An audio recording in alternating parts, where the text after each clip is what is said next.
Welcome to Seville, the vibrant heart of southern Spain, where centuries of history meet the laid-back Andalusian charm. In this episode of Complete Cut, I will show you everything you need to know about Seville, from things to see, to do and to eat. So let's start exploring. We begin with one of the most iconic spots in Seville, Plaza de España. Built for the Ibero-American Exposition of 1929, this semicircular masterpiece blends Renaissance Revival and Moorish Revival styles.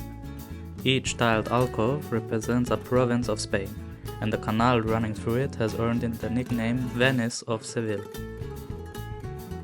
The plaza was designed by architect Aníbal González and symbolizes Spain's embrace of its former colonies. Entry is free and it's open all day, perfect for a relaxed stroll. Next up, right along the Guadalquivir river, is the Torre del Oro, a 13th century watchtower that once stored gold from the Americas. It's a relic from Seville's maritime golden age. The tower now houses a small naval museum and entry costs €3.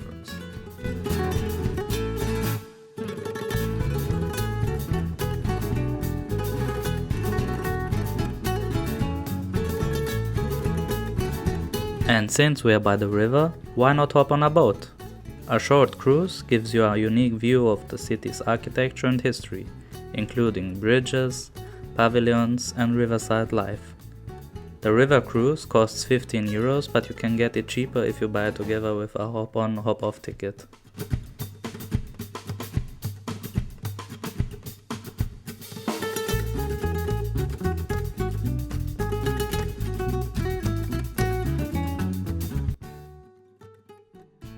Next up is the iconic Triana district. So we are right now in the Triana district. This district used to have a very bad reputation, but has transformed itself into one of the most beautiful areas of Seville and is way less touristy than the city center, so let's explore it. Once home to sailors, gypsies and potters, it is believed to be the place where the iconic flamenco dance originated. Here you'll find many beautiful places such as the Calle Betis, with its beautiful residential buildings, as well as the Real Parroquia de Señora Santa Ana, which has been founded in 1276, thus being the oldest parish church in the city, often called the Cathedral of Triana. Entry is €4, but I think it is well worth it for its beautiful architecture. From all this exploring, you should be hungry, so it is time to talk about food. In Triana, you will find a restaurant called Cantalobos, where I tried their croquettes and patatas bravas, and both were perfectly crisp and full of flavor. And if you love steaks, don't skip on the steak here, as it is juicy, well seasoned and cooked just right.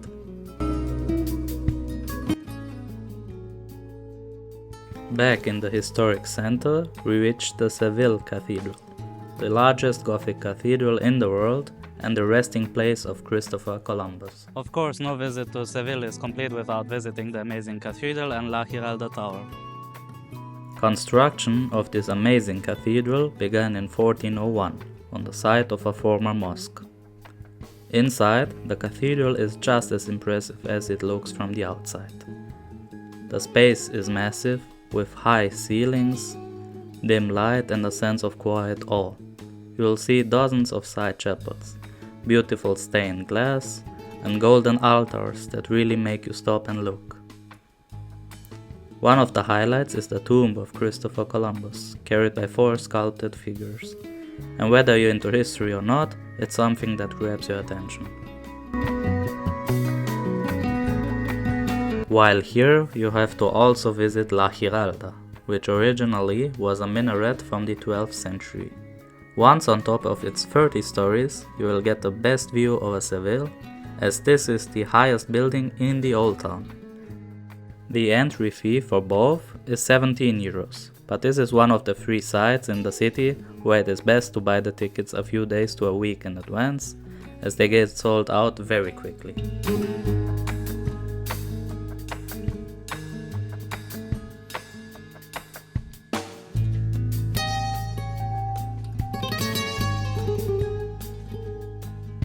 Just across from the cathedral, you'll find the Archivo de Indias, a UNESCO World Heritage Site that houses some of the most important documents of the Spanish Empire.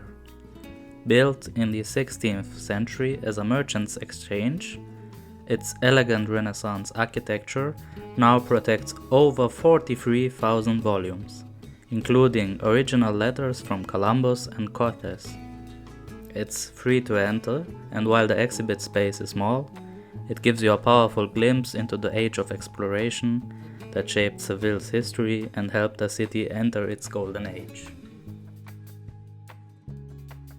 Just a couple of minutes from the cathedral lies another highlight of Seville, the Real Alcázar, a royal palace that dates back to the 10th century. It's one of the best examples of the Mudéjar architectural styles, which is unique to Andalusian, and it's a blend of Christian and Islamic architectural styles. Fun fact, it's still used by the Spanish royal family when they visit Seville. While the palace itself is very impressive, you should definitely not miss the gardens, which are absolutely stunning.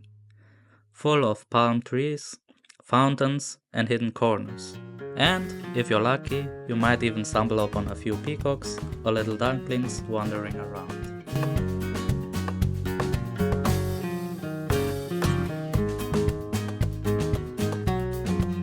General entry is 20 euros, and as is the case with the cathedral, you should book your tickets in advance.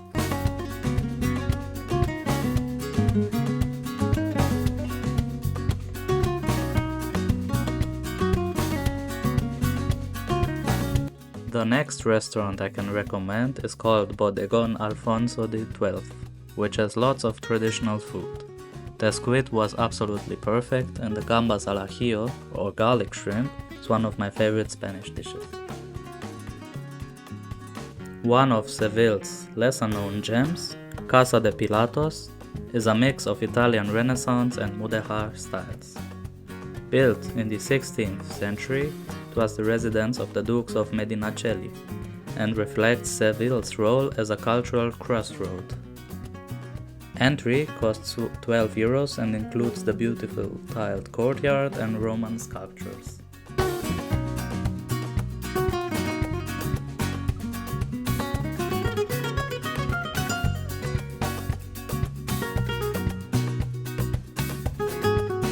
Love mosaics?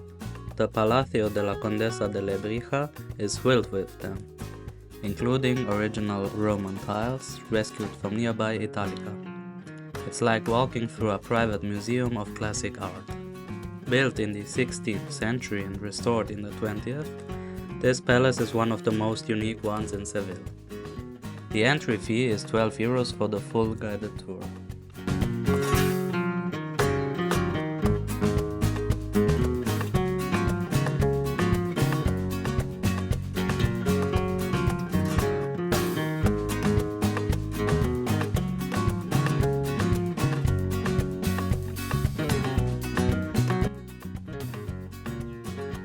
Next up, the Palacio de las Dueñas.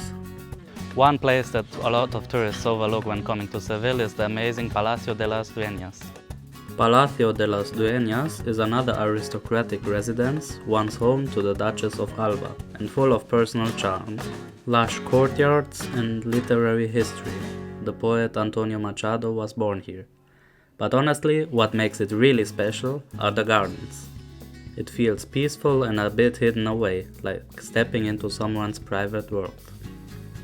It's open to visitors with general admission at 12 euros, and it's definitely worth it if you're into beautiful, relaxing spots with character.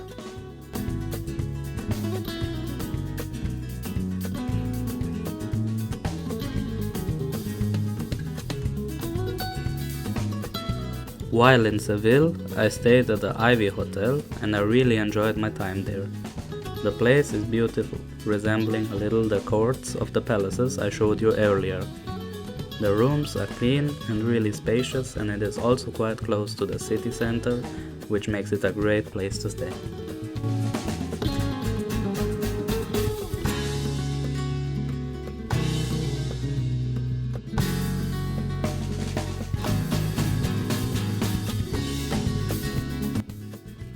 Seville is a city full of amazing churches, way too many to list them all, so I'm just going to quickly show you some of my personal favorites.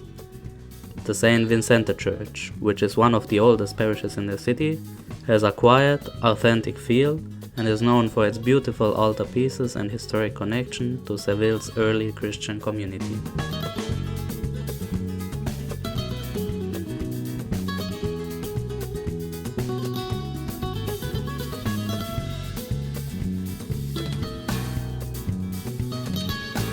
Iglesia de San Lorenzo has a beautifully preserved interior with soft lighting and ornate chapels, and it's also home to the Brotherhood of the Great Power, which plays a big role during Holy Week.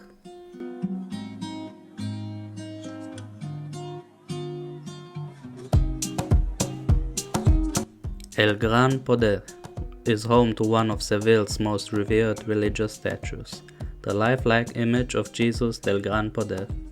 During Semana Santa, thousands of people come to see it in procession, and it's incredibly moving to witness. All of these churches are free to enter, though some may have limited visiting hours outside of Mass, so it's worth checking ahead. Speaking of Semana Santa, head to the Macarena Basilica to see the Virgin of Hope of Macarena, one of the city's most beloved figures. Right nearby are parts of the old city walls, reminders of Seville's medieval defenses. Entry to the basilica is of course free.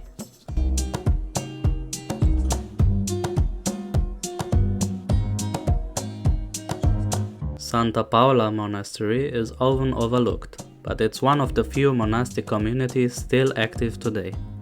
Founded in 1473, it offers a peaceful break from the crowds. There is a small museum, but the highlight is without a doubt the chapel. Entry is €3.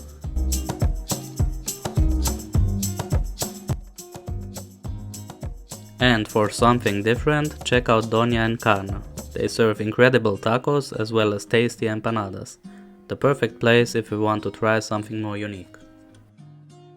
We end our journey at something more modern, the Setas de Sevilla, or Mushrooms of Seville.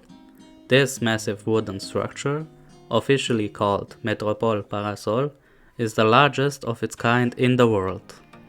Built in the heart of Plaza de Encarnacion, it's a striking contrast to the historic buildings around it and has become a bit of a local icon. At the top, there's a panoramic walkway that lets you see Seville from above, from the rooftops of the old town all the way to the distant skyline. It's especially stunning at sunset, when the golden light hits the city just right. Entry to the top platform costs €16.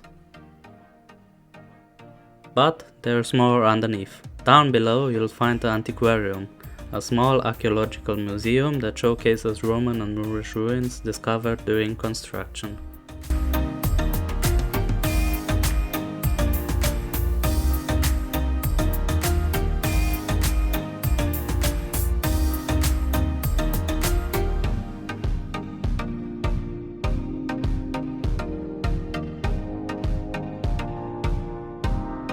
So, as you can see, Seville offers a little bit of everything for everyone, all wrapped in Andalusian warmth. If you enjoyed this guide, don't forget to subscribe for more complete guides and travel content from lesser known gems around the world. Hasta luego and see you in the next one.